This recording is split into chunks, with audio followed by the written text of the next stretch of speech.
Okay, let's dig into this danger. First, you heard former MS Now, you heard Joy Reid. Before that, you heard Brian Stelter talking about what's going on.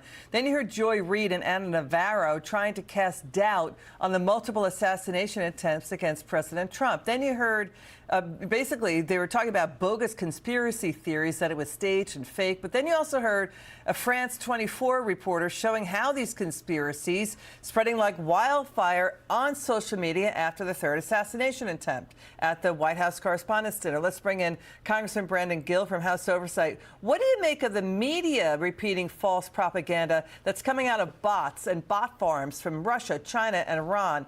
They have major state-sponsored bot farms to spread propaganda to keep America divided, but the liberal media is running with this. What do you think? Well, you know, it's not just people's brains that have been fried by hatred of President Trump. It's their moral compasses as well, and I think that's what you're seeing here. I mean, this was an assassination attempt that was on camera from multiple angles. We saw what happened that night. Everybody knows, and for a liberal reporter with a massive platform to go out and even suggest that this was staged somehow for the president's political gain is absolutely depraved. But that's kind of the position that we're in right now politically, where one side of the aisle hates the president and hates Republicans and frankly conservatives and Christians as well so much that there is nothing that no lengths they will not go to in order to demonize the president or conservatives, and that's why we're in this position right now. That's why, by the way, also somebody got so crazy and tried to assassinate the president to begin with. You know, and also it's so damaging to the family that lost their loved one. A man was shot and killed in Butler, Pennsylvania. Another man was injured.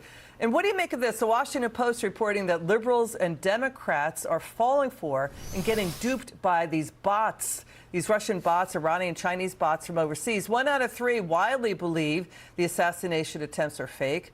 The Secret Service and the police responded. More than a third of Democrats believe the shooting was staged at the White House Correspondents' Dinner. Final word. Well, this is a dangerous position to be in. You know, after the president, there's an assassination attempt against the president. That should be a moment for every American to come together and to unify and say with one voice that this is wrong and it's evil and it can never happen again. So to have 1/3 of one side of the aisle suggesting or believing that this is fake is terrible for our country. Just take the politics out of it. This is crime, right? So that's how you look at the story as well. Congressman Brandon Gill, it's good to see you from House Oversight. Come back soon. Now listen to this. Watch.